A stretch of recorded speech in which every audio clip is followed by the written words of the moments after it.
ఓం సాయిరాం. బాబా భక్తులందరికీ కూడా నమస్కారం అండి. అందరూ కూడా సుఖంగా, సంతోషంగా, ఎప్పుడూ కూడా ఆనందంగా ఉండాలి అని చెప్పి ఆ బాబాగారి తరపున నేను కూడా మనస్ఫూర్తిగా కోరుకుంటున్నాను.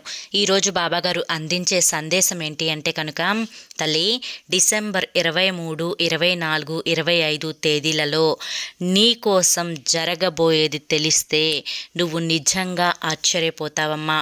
అదృష్టం అనేది పట్టబోతోంది. నువ్వు కోరుకున్న వారు నీతో వచ్చి మాట్లాడబోతున్నారమ్మా అని చెప్పి ఏదో తెలియని సందేశాన్ని ఈరోజు బాబాగారు మనకు అందించాలి అనుకుంటున్నారండి. మరి బాబాగారు ఏ సందేశం అందించినా కూడా అది మన భవిష్యత్తుకు పునాది అని చెప్పి మనందరికీ కూడా తెలిసిన విషయమే కదా.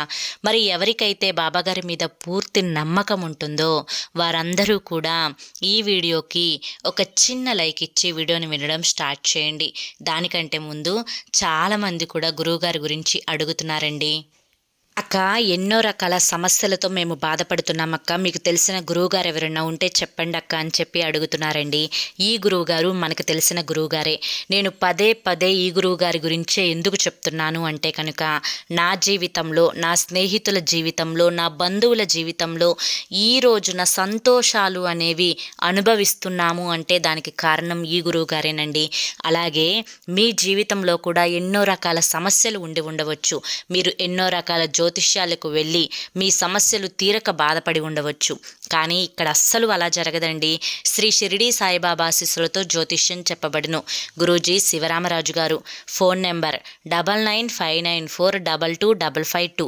మీరు ఇప్పటి వరకు ఎన్నో చోట్ల చెప్పించుకొని జ్యోతిష్యం విసిగిపోయి ఉంటారు. ఇక్కడ ఆ విసుగుపాటుతనం అనేది ఉండదు. ఎందుకంటే మీకు రోజులలోనే పరిష్కారం దొరుకుతుంది.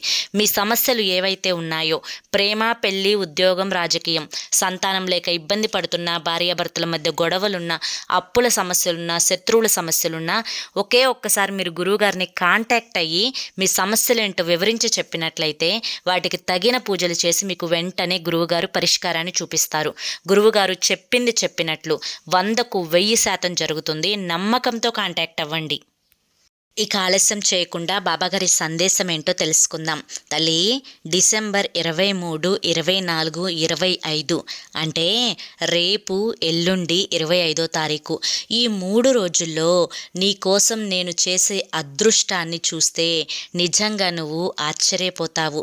బిడ్డ, ఎన్నో రకాల సమస్యలతో నీ మనసు అనేది సతమతమైపోతూ ఉంటుంది కదా తల్లి.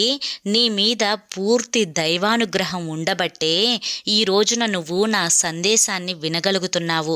తల్లి, ఎంత అదృష్టం ఉన్నా కానీ, ఎన్ని యోగాలు జరుగుతున్నా కానీ, ఎన్ని భోగాలు నువ్వు అనుభవిస్తున్నా కానీ అన్నింటికీ కారణం దైవానుగ్రహమే అని చెప్పి నువ్వు నమ్ముతావు కాబట్టే నా సందేశం అనేది నీ చెవిన పడుతుంది తల్లి. బిడ్డ, ఎప్పుడైనా కానీ, ఏ మనిషికైనా కానీ కాస్తో కూస్తో దైవానుగ్రహం అనేది ఖచ్చితంగా ఉండి తీరాలి. ఆ దైవానుగ్రహం అనేది వారు భగవంతుని మీద పెట్టుకునే నమ్మకం మీద ఆధారపడి ఉంటుంది. ఆ నమ్మకం అనేది ఎంత శక్తివంతంగా ఉంటుందో దైవానుగ్రహం కూడా అంతే శక్తివంతంగా ఆ మనిషికి ఉంటుంది. ఆ మనిషి ఇంకా దేనికి భయపడకుండా తాను చెయ్యాలి అనుకున్న కార్యాన్ని ఖచ్చితంగా కార్యసిద్ధిలో జయం పొందుతారు.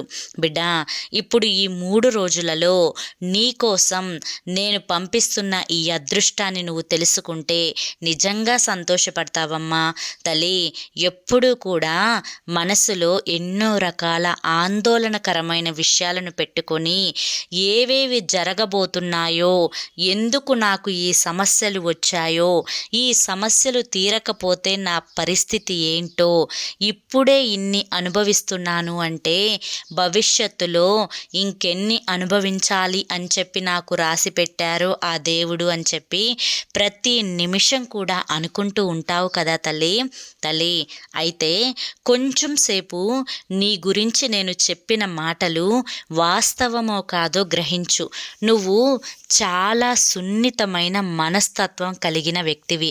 ఇంత సున్నితమైన మనస్తత్వాన్ని చూసి, ఇంత మంచి మనసుని చూసి ఈ రోజుల్లో నిన్ను బయట అనుకునే మాట చాలా పిచ్చిది ఈ అమ్మాయి లేదా చాలా పిచ్చివాడు ఈ అబ్బాయి అని చెప్పి. ఇంత సున్నితమైన మనస్తత్వం వల్లే నీ మనసుకి ఇన్ని గాయాలు అనేవి ఏర్పడుతున్నాయి తల్లి. ఎప్పుడైనా కానీ పరిస్థితికి తగ్గట్లుగా మనసుని మార్చుకొని ఆ మనసుని స్థిమితపరుచుకొని కొన్నిసార్లు నీకు నువ్వు ధైర్యాన్ని పోగు చేసుకోవడం కూడా చాలా ముఖ్యం. అంటూ ఉంటావు కదా తల్లి, బాబా నేను చిన్నదానికి పెద్దదానికి భయపడకూడదు, నాకు ధైర్యంగా ఉండడం అంటే ఏంటో కూడా తెలుసు బాబా, కానీ నాకు తెలియకుండానే భయం అనేది నన్ను వెంటాడుతూ ఉంది. నాకు తెలియని ఆందోళన ఏదో నన్ను తరుముతోంది. నేను ఎప్పటికప్పుడు కూడా పట్టు విడవని విక్రమార్కుడిలాగా ప్రయత్నిస్తూనే ఉంటున్నాను. కానీ నా చేతిలో ఏముంది చెప్పండి బాబా, ఏదైనా కానీ మీ అనుగ్రహమే కదా అని చెప్పి అంటూ ఉంటున్నావు కదా తల్లి. అయితే ఒక మాట చెప్తాను, జాగ్రత్తగా వింటావా? పట్టు వదలని విక్రమార్కుడిలాగా పనిచేస్తూ ఉన్నావు, కానీ ఆ పనిలో నువ్వు చూపించే ఆ ఏకాగ్రత ఏదైతే ఉందో అది చాలా మంచి పద్ధతి. కానీ నువ్వు దాన్ని మనసుతో తీసుకుంటున్నావు తల్లి. ఏ మనిషి అయినా కానీ ఏది ఎంతవరకు తీసుకోవాలో అంతవరకే తీసుకోవాలి. మనిషి మనసులో మెదడులో ఎన్నో రకాలైన ఆలోచనలు అనేవి తిరుగుతూ ఉంటాయి.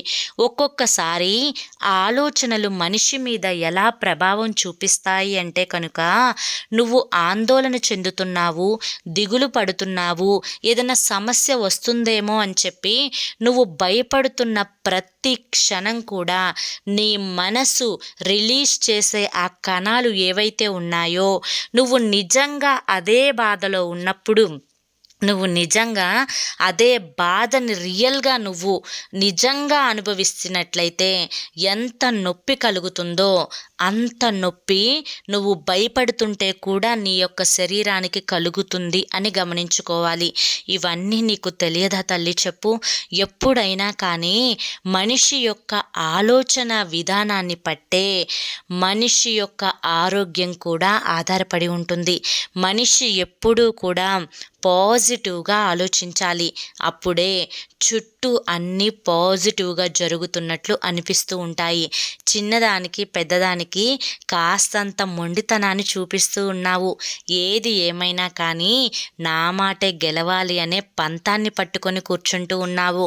ఒక్కొక్కసారి నీ మనసుకి అది తప్పు అని చెప్పి పంతం కాస్త తగ్గించుకోవాలి అని చెప్పి, చిన్నపిల్లల మీద ఇంత పంతం ఏంటి అని చెప్పి ఇవన్నీ కూడా నీకు చెప్తూనే ఉన్నాను.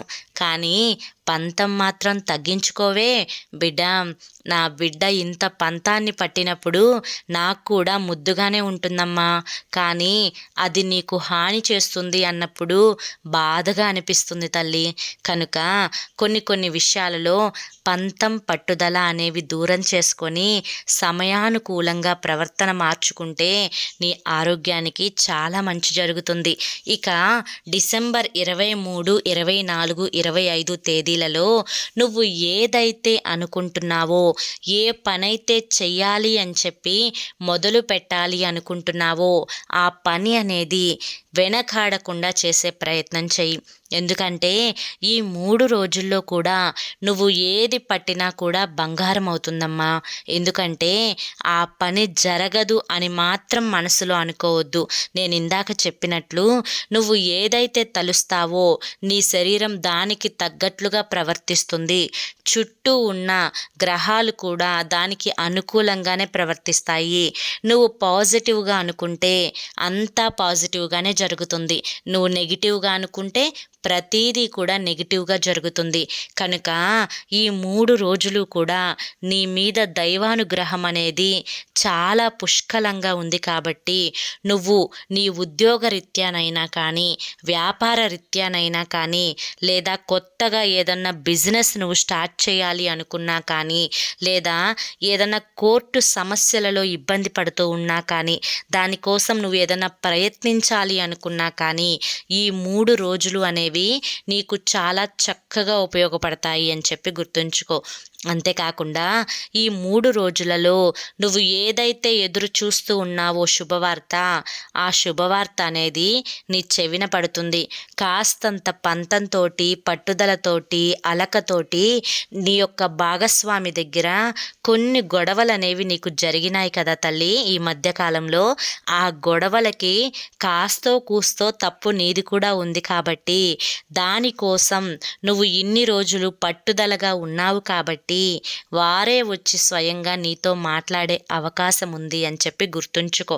బిడ్డ, ఇక ఏ అనారోగ్య సమస్యలతో అయితే నువ్వు బాధపడుతున్నావో ఆ అనారోగ్య సమస్యలు అనేవి నువ్వు భయపడేంత పెద్దవి కాదు, అదేవిధంగా నువ్వు నిర్లక్ష్యం చేసేంత చిన్నవి కాదు. సమయానికి తగ్గట్లుగా వాటి కోసం నువ్వు ట్రీట్మెంట్ కనుక తీయించుకోగలిగితే, ట్రీట్మెంట్ కనుక చేయించుకొని దానికి తగ్గ మెడిసిన్ అనేది నువ్వు వాడగలిగితే అవన్నీ కూడా ఎలా వచ్చాయో అలాగే వెళ్ళిపోతాయి. కనుక ఆరోగ్యం గురించి కూడా నువ్వు ఎటువంటి భయాందోళనలు అనేవి మనసులో పెట్టుకోవద్దు. భయం అనే మాట చాలా చిన్నగా ఉంటుంది, కానీ అదే భయం 6 అడుగులున్న మనిషిని కూడా కృంగిపోయేలా చేస్తుంది అని గమనించుకుంటే చాలు. అర్థమైంది కదా బిడ్డ? నలుగురిలో కొన్నిసార్లు కలిసే ప్రయత్నం చెయ్యి. ఎందుకంటే ఒంటరిగా కూర్చోవడం వల్లే నీ చుట్టూ ఇన్ని సమస్యలు అనేవి వెంటాడుతున్నాయి అని చెప్పి నేనే నీకు స్వయంగా చెప్తున్నాను. కనుక కొంచెం తెలివితేటలతో మలుచుకునే ప్రయత్నం చెయ్యి ఎదుటి వారిని. అర్థమైంది కదా బిడ్డ? 23, 24, 25 తేదీలలో నీకు ఎక్కడైతే డబ్బు రావాలి అని చెప్పి ఎదురు చూస్తున్నావో, ఎవరైతే నీ దగ్గర అప్పు తీసుకొని ఉంటారో ఆ అప్పు వడ్డీతో సహా వాళ్ళు వచ్చి స్వయంగా నీ చేతిలో పెడతారు అని చెప్పి గుర్తుంచుకో. దానికోసం నువ్వు వారిని ఫోన్ చేసి ఈ 3 రోజుల్లో ఒకరోజు వారికి గుర్తు చేసే ప్రయత్నం చెయ్యి. తప్పకుండా ఆ సమస్య కూడా తీరుతుంది. బిడ్డ, ఎన్నో రకాలైన ఆర్థిక సమస్యలు, ఆర్థిక ఇబ్బందులు అనేవి ఇప్పటి వరకు అనుభవించావు. ఆర్థిక ఇబ్బందులన్నీ కూడా తొలగిపోయే కొత్త సంవత్సరంలో అడుగు పెట్టబోతున్నావు. కనుక ఈ కొత్త సంవత్సరంలో ఏ మార్పు ఉండదమ్మా, క్యాలెండర్ మాత్రమే మారతాయి, రోజులు మారతాయి. అంతేకాని నేను మాత్రం మారేదే లేదు అని చెప్పి అనుకోవద్దు. ఎందుకంటే ఈ కొత్త సంవత్సరంలో నువ్వు అడుగు పెడుతున్నావు కదా తల్లి. ఈ అడుగు పెట్టే ప్రతిరోజు కూడా నీ వంతు శ్రమ కనుక నువ్వు చేయగలిగితే ప్రతిఫలం అనేది సంవత్సరం ఆఖరికి నువ్వు చూసావు, అది నీకు గొప్ప ఆనందాన్ని ఇస్తుంది అని చెప్పి గుర్తుంచుకో. నీ భయం ఏంటి, నీ బలహీనత ఏంటి, ఈ రెండింటినీ కూడా తెలుసుకోగలిగి నిన్ను నువ్వు కంట్రోల్లో పెట్టుకోగలిగితే ఏ రోజైనా కానీ నీకు అదృష్టంగానే మారుతుంది. ఎందుకంటే నువ్వు దైవానుగ్రహంతో జన్మించిన బిడ్డవు తల్లి.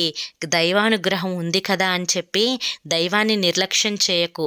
నిత్య దీపారాధన, నరదృష్టిని తొలగించుకునే ప్రయత్నాలు, అమావాస్య రోజు వెలిగించుకునే దీపం, లక్ష్మీదేవిని పూజించుకునే పద్ధతి, ఇవన్నీ కూడా నువ్వు మర్చిపోకుండా నెరవేర్చుకునగలిగినప్పుడే నీకు ఆ దైవానుగ్రహం అనేది పుష్కలంగా లభిస్తుంది అని చెప్పి తెలుసుకోవాలి. అర్థమైందా తల్లి? అన్నింటిలో కూడా మొండితనం పనికిరాదు. కాస్త పట్టు విడుపు అనేవి కూడా ఉండాలి. నీ యొక్క పట్టుదలని తగ్గించుకుంటే ఏదైనా కానీ పాజిటివ్గానే ఉంటుందమ్మా. ఎన్ని రోజులు ఈ అలక, ఎన్ని రోజులు ఇలా మూతి ముడుచుకొని ఒకే గదిలో కూర్చుంటావు చెప్పు? ఎప్పుడైనా కానీ ప్రపంచం చాలా అందంగా ఉంటుంది. నువ్వు ఆనందంగా ఉంటే అది నిన్ను ఆనందంగా ఆహ్వానిస్తుంది. నువ్వు బాధలో ఉంటే నీ చుట్టూ చీకట్లు కమ్మాయేమో అన్నట్లుగా ఉంటుంది. కనుక సంతోషంగా ఉండే ప్రయత్నం చేయి తల్లి. అంతా కూడా శుభం జరుగుతుంది.